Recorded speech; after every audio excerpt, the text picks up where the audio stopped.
Assalamualaikum warahmatullahi wabarakatuh. Waalaikumsalam.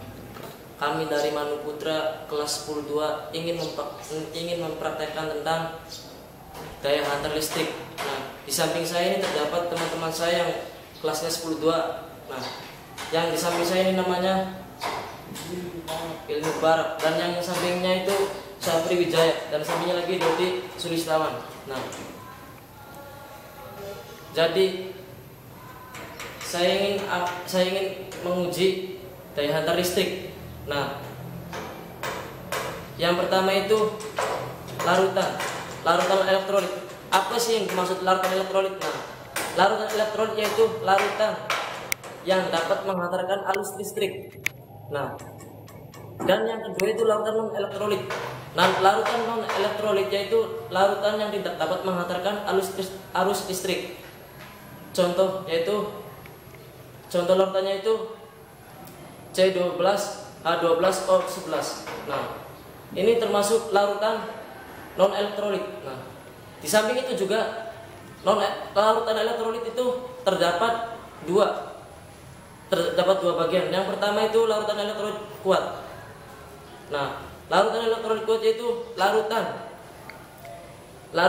larutan yang mengalami ionisasi yang sempurna. Jadi di sini larutan elektrolit yang kuat itu larutan yang sempurna, yaitu lampunya terang dan di samping elektrolit terdapat gelembung-gelembung gas. Contohnya itu NaCl dan H2SO4. Nah,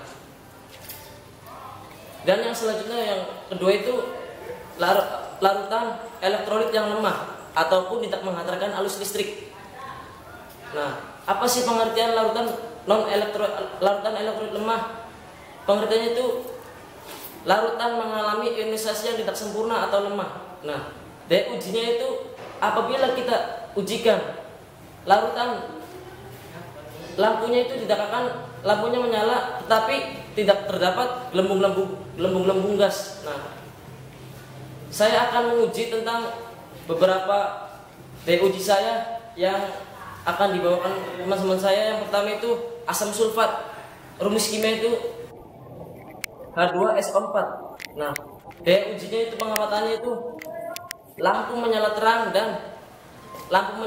dan di samping elektrode tersebut mempunyai gelembung-gelembung gas, akan terdapat gelembung-gelembung gas. Dan yang kedua itu natrium hidroksida. Nah, rumus kimianya itu NaOH.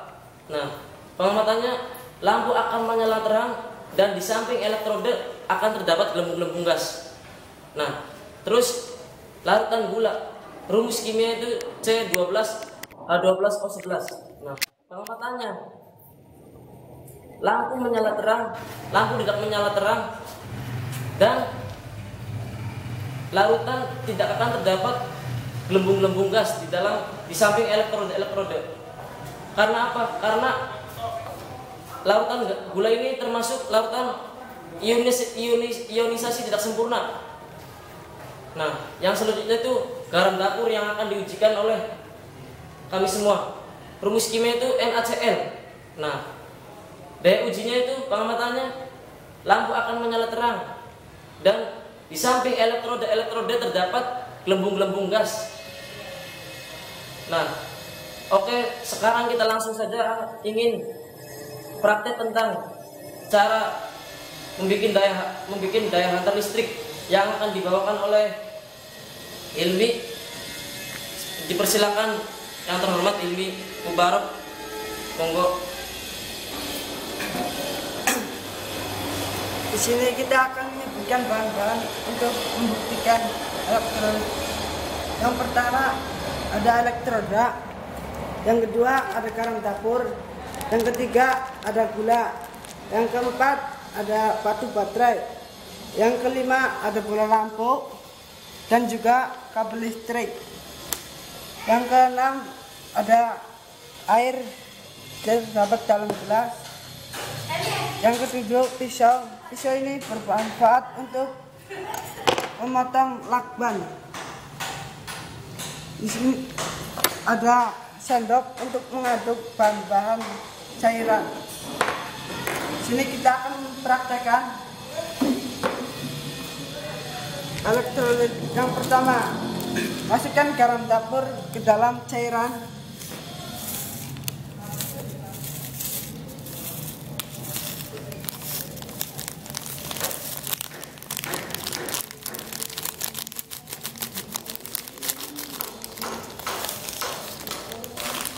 Lalu kita aduk sampai merata.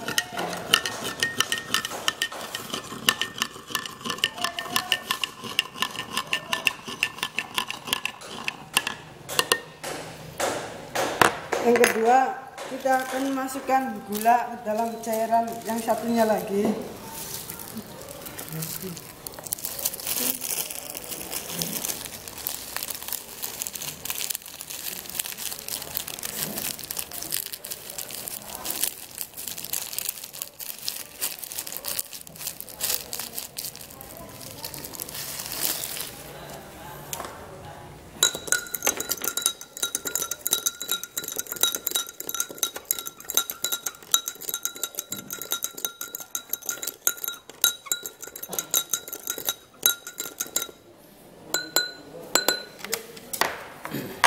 Kemudian kita akan memasang batu baterai.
Kemudian kita akan mencoba lampunya menyala atau tidak.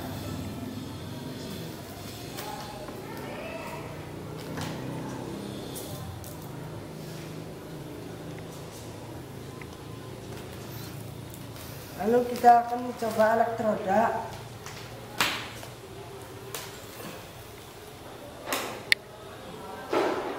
Kita masukkan elektroda.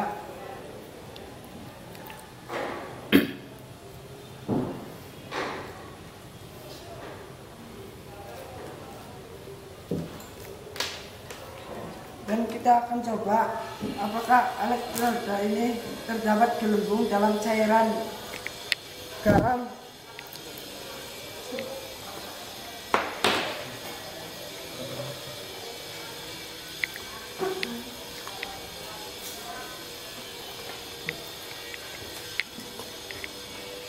Dan lampu pun akan menyala.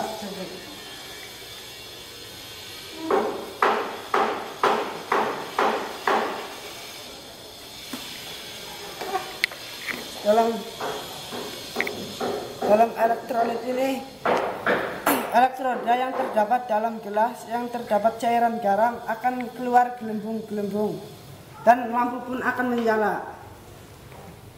Yang kedua, kita akan elektrolit lemah.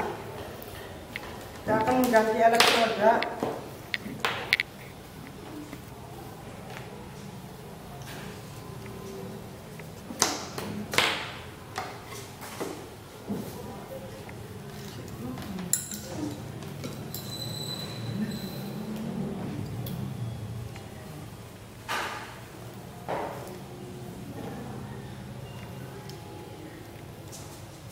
Dalam elektrolit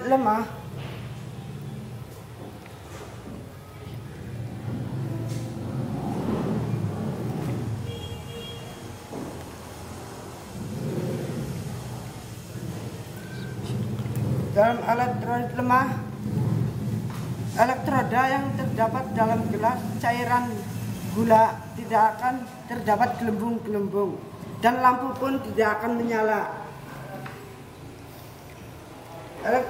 Elektroma ini tidak mengandung arus listrik. Dan kesimpulannya, larutan yang dapat menghantarkan listrik yaitu larutan elektrolit. Dalam larutan elektrolit terjadi peruraian ion-ion yang bergerak bebas dan dapat menghantarkan listrik. Contohnya seperti tadi, yaitu larutan garam yang mengandung elektrolit yang mengeluarkan suatu gelembung-gelembung yang di sekitar atau terdapat dalam elektroda tersebut. Nah, sedangkan larutan yang tidak dapat menghantarkan listrik yaitu non-elektrolit. Dalam larutan non-elektrolit itu tidak adanya peruraian ion-ion yang tidak dapat bergerak bebas dan tidak dapat mengeluarkan atau menghantarkan listrik. Contohnya dalam larutan gula tersebut tidak dapat atau tidak akan adanya suatu gelembung-gelembung yang terdapat dalam suatu elektroda tersebut. Sekian dari kelompok kami, mungkin ini saja yang dapat kami sampaikan dalam percobaan tadi. Kemudian semoga itu bermanfaat bagi kita semua, bagi pelajar maupun masyarakat. Jadi untuk kalian pelajar, bahwa dalam belajar itu bukan hanya saja dalam materi saja, perlu adanya mempraktekkan sebuah materi tadi untuk diuji coba agar kita tuh mengetahui bagaimana tata caranya, bagaimana bentuk bendanya. Jadi kalau kita belajar dengan materi saja itu kita kan tidak mengetahui bagaimana sih tata caranya, bagaimana bentuk bendanya. Jadi kita perlu kalau pelajar itu memerlukan mengetahui tata cara dalam praktek tadi agar mengetahui juga benda-benda tersebut. Mungkin ini saja yang dapat kami sampaikan. Selebihnya mohon maaf atas segala kekurangannya. Sekian dan terima kasih. Wassalamualaikum warahmatullahi wabarakatuh.